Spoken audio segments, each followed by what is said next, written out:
We are joined once again, happy to have her, Congresswoman Marjorie Taylor Greene, Republican of Georgia.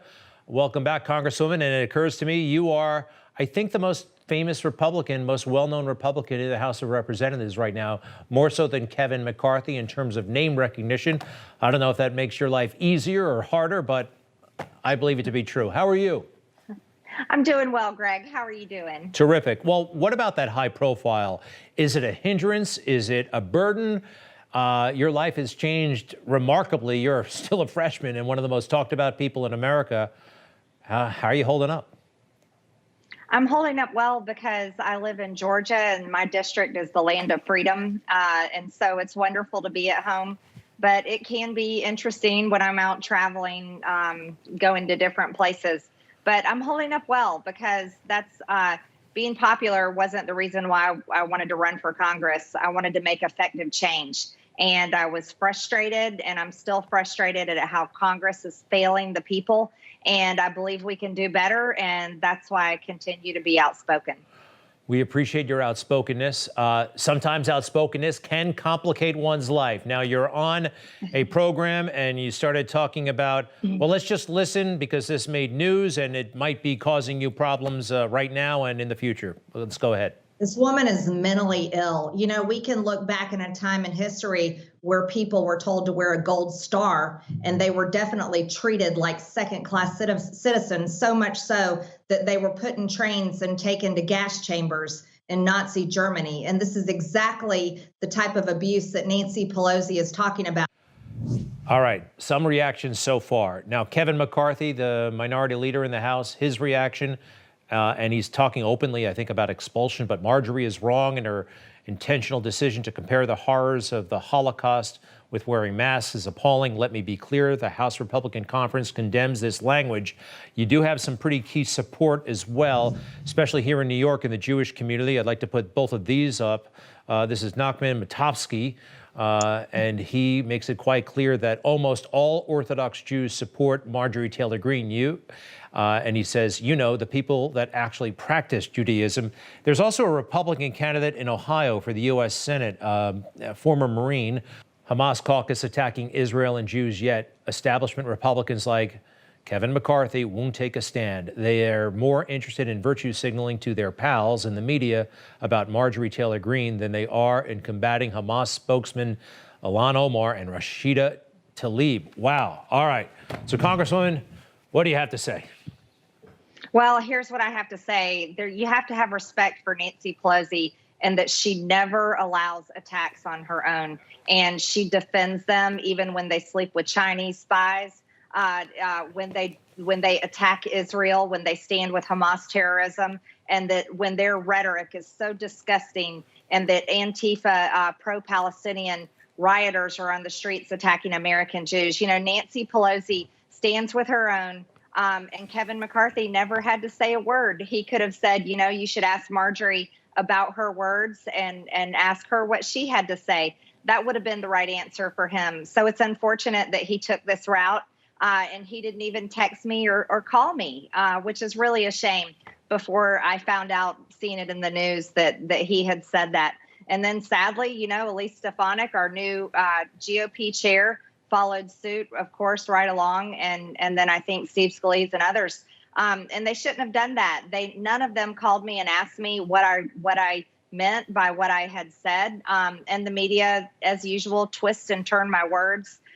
You know, it's terrible how people are being treated in this country about masks and about vaccine passports. And we have to stand up to these aggressions. And these are the exact types of aggressions that take away our freedoms. And we've seen it with tyrants in the past throughout history. And these are definitely countries that pursued the socialist path, the same path that the Democrats are pursuing. Hey, I see this. Someone is wondering whether or not Kevin McCarthy has the intellectual furniture or the backbone for the job he has. Oh, I tweeted that a few hours ago. Sorry. There's that out there. I would like to offer this, though. As you know, the Holocaust is without comparison, so that can set people off.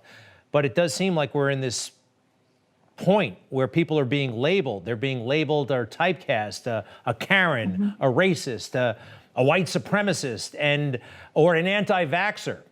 Rand Paul was on this show yesterday. He had his death threats, and people are confronting him because he will not take the vaccination. And I think that, the segregation and labeling people, it's reminiscent of some things we've seen before in history. Absolutely, Greg. You're completely right. And this is why I refuse to wear my mask on the House floor, because of these tyrannical, power-grabbing, ridiculous policies that condemn people. And, the Democrats are the party of hate and the party of division. And now we're actually seeing, like, the University of Virginia, where they're telling their students they can't return back to class in person unless they get the vaccine. And this is a vaccine that most people in their age group survive easily. And the vaccine is not even FDA approved. It's against their HIPAA rights for any government, institution, school, workplace, or anyone to tell someone else if they should get the vaccine. And it's completely wrong. But to be treated that way is absolutely horrific. And so that's why I'm fighting it on the House floor. I'm doing that on behalf of all the school kids that are being forced to wear masks by communist teachers unions and by businesses and universities that are really treating people like second class citizens just because they don't want to get a vaccine. Congresswoman, you have been harassed by all kinds of people, especially our own government. We have the footage finally ready to go when the troops from, I believe, Guam descended on your office in a pretty, I would say, a semi-aggressive way. They were there to, I don't know, they seemed to want to straighten you out about something you said about Guam. I thought this was, you may know that I've spent a lot of time in the military, and I thought this was incredibly inappropriate and potentially illegal. We actually haven't talked about this. You weren't in the office at the time, but tell me your reaction to when the troops showed up and wanted to straighten you out about a political statement you made that you're entitled to make, by the way.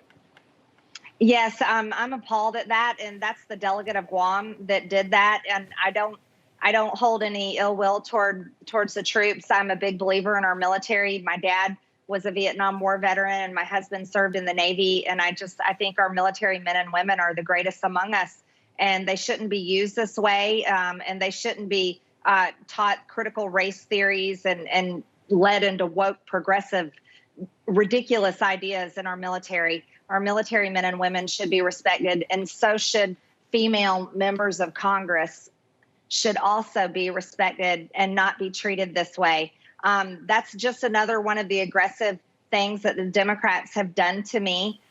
Marching troops on my office, BLM Congresswoman Cori Bush, the same woman that led the mob into the neighborhood of the McCloskeys. She's now a member of Congress. She attacked me in the hallway. The lady across the hall that planted the trans flag just recently rammed her shoulder into mine as she was leaving the House floor voting. And I turned and I said, "Excuse me." And she refused to even acknowledge me and apologize. They always say that it's me and they're blaming me, but all of these things have happened and it's been the Democrats, and it's truly amazing. Well, it's truly amazing also that the harder they fight against you and try to silence you, it appears to me from up here in New York that you're getting stronger, becoming stronger, and your voice heard by more and more people. That's what I'm picking up. I hope you agree. Is that happening?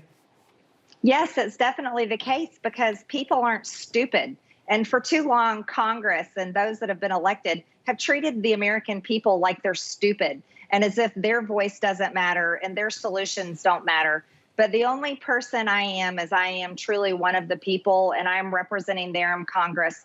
And so everything that I say, and I say to their faces right there on the House floor, and I say it all the time, are the exact words that regular people say at home at their kitchen table, that they might say at work during lunch, or they might say in the cafe when they're having breakfast with their friends early on Saturday morning. So I'm truly representing the people, and that's really all I care about, because Congress is an absolute failure. We're nearly $30 trillion in debt in this country, and Congress is failing the American people.